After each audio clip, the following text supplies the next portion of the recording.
talk. Hello, everyone. The most absolute is here.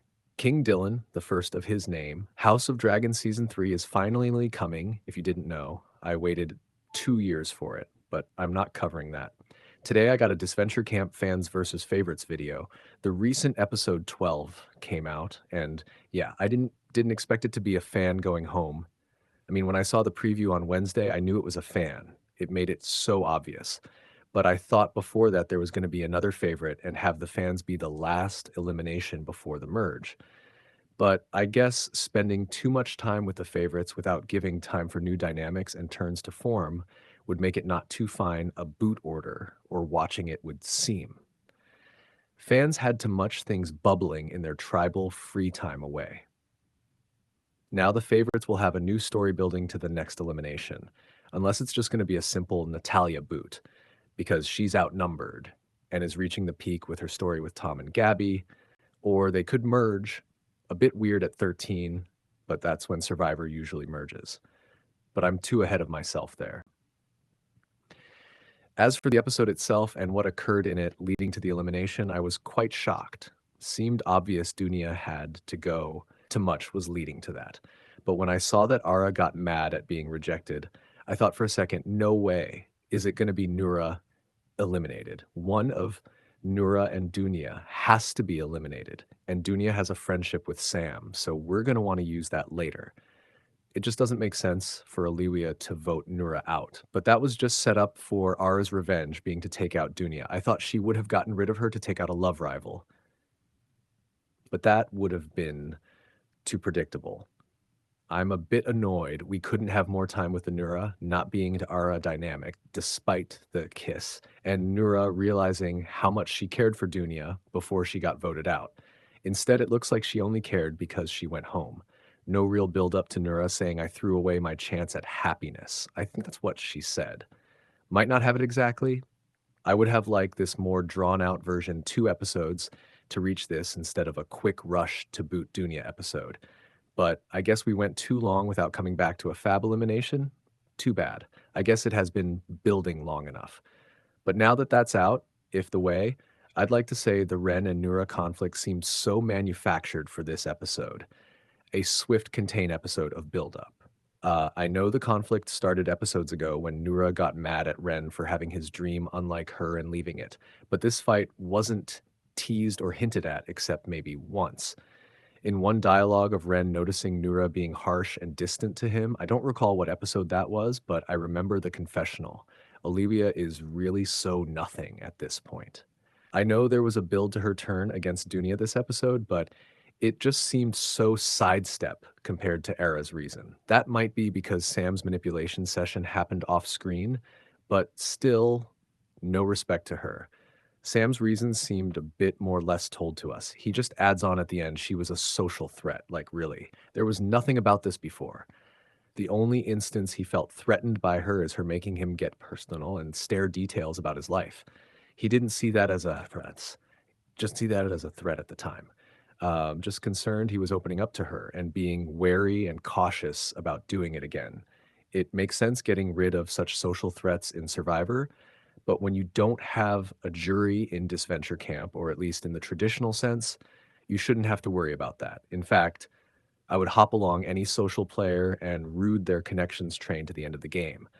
The con would be you're more likely to be targeted over them if they want to come after your alliance. And you can also have a hard time putting a target on them later, but seems better if they're an all to you. In Survivor 46, Tevin went after his number 2 Soda because she was a social threat, but she was a number who had no interest in turning against him. It was dumb not to take out the no loyalty to you all feminist Venus. Venus would vote for any woman over Tevin at the end of the game. And you know what? This is a Disventure Camp video, King, not a Survivor video. Sam's motives could end up being that getting personal. Abdi mentioning his husband is a sore subject to him, and he just wanted her gone for his own personal reasons. Interesting episode. As the fans and the elimination, I just don't like how much context you have to pick up from things like Olivia getting manipulated off screen. What did Sam even say? Her line at the end made it sound like she thought Dunya was an actual witch who placed a hex on Ren, and it can only be removed by voting her out. I also thought the Nura-Ara relationship conflict was rushed. I guess it makes sense to happen immediately after. You wouldn't spend days on the island after the kiss before telling her you're not interested. But last episode, they still had Ara denying she liked Nura, only giving us the refus. It helps she's a good kisser line and that wondering look, but this episode, she's already realized her feelings and are ready to pursue them. To quick. As for the favorites, I've got nothing. They're building up that lake, Spencer hatred. Not sure if they'll work together long into the merge before the betrayal, or if it will happen in the next episode. If you can't trust a person, take them out immediately. Don't sit on it. Seems like Natalia's time is coming. I'm not sure how she gets out of Rosa Maria's wrath. Uh, Everyone is against her. Fiora is already jumping off ship. No point in establishing that if Natalia is going to stay longer than seems like. If she does survive, then I don't know what's going to happen with her, Tom, and Gabby. It looks like they are building to them forgiving her on the way out the door or them making up as a last thing to do before the elimination. So they have not regrets in their friendship. The only interesting thing they can do is if Natalia outlasts either Tom or Gabby. Either way, by betraying them as Hail Mary, or I cut to let her know how it feels, but I don't thinking it's setting up for that now.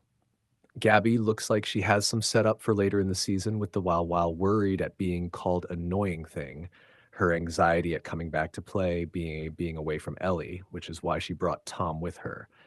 And now they are setting up another personal conflict with her mentioning him. She's going to be around. It would be disappointing if she was just fuel to push Natalia forward. Tom, I don't know with him. He's here to promote his Tom and Jake show, where they are, the overarching main characters across all of Disventure Camp.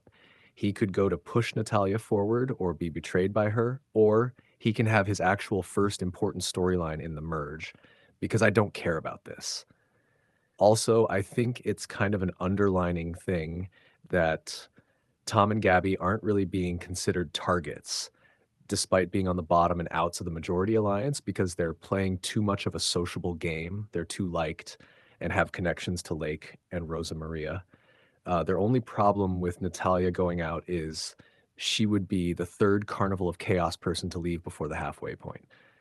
I know they canceled the original plans of a COC second returnee season, but do they really have so little planned for these characters? Why were they the ones brought back? Spencer is carrying the representation of their season.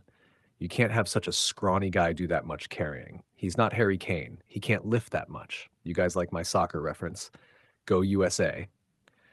A bit disappointed my 2018 dark horse Croatia got served by England.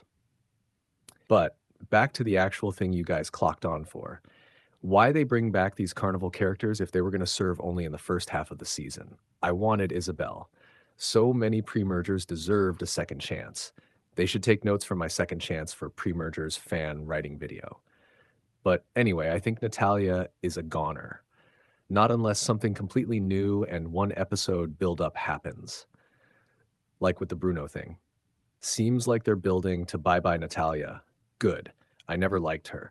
Only other unexpected thing they can do with her is have a truce with Rosa to take out Spencer, but I still think that's unlikely. She could be saved if they merge at 13, before the halfway point, but I think it makes more sense to merge at 12. As for other predictions, the returnee has to be a fan. I stand by that. I know in Survivor's fans versus favorites, the fans were fresh meat to be ripped apart for the favorites who the audience really was watching the season for. But it shouldn't be that way here, in a fictional parody of the show. The fans will strike a comeback later, and they need more fans in the merge. Gotta be Aubrey. They mentioned Bruno in this episode since he just got eliminated. I don't see any hints he could come back to get revenge on Spencer or make up with him and help turn Spencer into the good guy he's meant to be so he can take on Sam. Ernesto and Manu have nothing to offer the narrative if they return. Dunya is too close to the return challenge if it's happening before or at Final 10. She's already completed her story pushing Nura forward. We could get a return to see them try to get each other better, but Nura has already realized her mistake and love for her. It's not likely. Aubrey can offer the story something now that Aliwia is going to have to deal with an upset Ren. And with Spencer having too many people who hates him and Sam being too likable, there's going to need to be people who's against Sam to take him down. It could be a favorite show returns if it's all favorites who go from now to the return challenge. Aiden has potential, but we've got enough of him this season, and nothing is building to him having any more story with anyone left.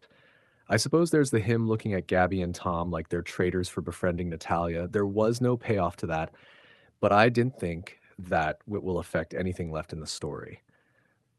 Benji still has potential in actually trying again and not giving up that easy, but just didn't seem that way in him getting eliminated.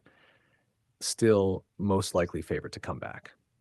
As for character placing, I don't know. Olivia seems like an early merge boot. I can't see her adding much value in a long run. If the person who I think is coming back dies, comeback, she could have story potential, but I think she'll go sooner. Her story is so annoying. I don't like her. Gabby, I think, is on her way to another eighth place placing. She's not going soon because she has untapped story they're hinting at. Her or Tom or Natalia has to go, and the other two will get pushed after that elimination. I think she will be here for a time, unless she quits because she's not feeling like playing the game because of the betrayals and her friends leaving soon.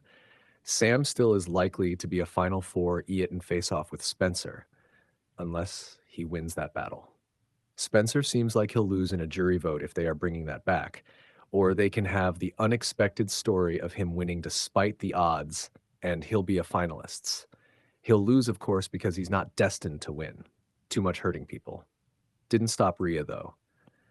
Or James, he was bad at the beginning, too. Nura is going to win. Now that Dunya is gone, it has to be her. I am worried that with her love interest out of the game so soon, she won't have a long plot going forward in the merge, unless it's revolved around Ara. But how long will that be? Will that be the new fling season rivalry? Does Ara still like Nura and want to make her fall for her? I'm confused if she's fully against her because of the rejection. I don't feel like she would have gotten rid of the other love interest if she didn't have hopes that with her gone, she could still win Nura. But all that for another day. A fan has to win. Sam's the villain, and he needs a downfall, though. It would be cool to see the villain who played the best winning storyline actually done well, since he's more cool and not as toxic and push people off a moving vehicle or horse as Rhea is. Olivia is not winning. Ara would be the Rhea villain winning story again. Ren, I just don't think has been major focus. More of a sidekick to Dunya. He's not the main character. It's not going to be a returnee since they have been gone most of the season. Everything about Nura's story seems getting the money to pursue what she wants. I think that would be a bad ending. She shouldn't have money fix her problems and actually want to pursue what she wants without a nice stack of cash. But it's whatever. Will the merge happen next episode or at 12? It would save Natalia, and if we want to keep that storyline going, then we need to save her any way possible. I just don't think there's not much steam in that storyline. It's cooled down a bit, and unless they are adding a new layer to it, it's no longer interesting. Natalia is going to be voted out with her realizing how bad she was to her friends and reconciling. Or at least that's what I think. We could still merge and save her. I still think the return challenge will happen at Final 10. If it happens at 11, then there will be 11 helpers to 11 returnees. So that might work. I couldn't find where to put this, but I think Sam is getting exposed next episode. He said this episode the blame is all on Ara, but Ren is going to call him out for joking and voting Dunya. He'll soon talk to Olivia, maybe not next episode because he could be mad, but he'll learn that Sam convinced telling her whatever he told her to vote out Dunya. And that's it. I can't predict any further. I'm done. Time to get back to the World Cup. Hope you guys enjoyed. Goodbye.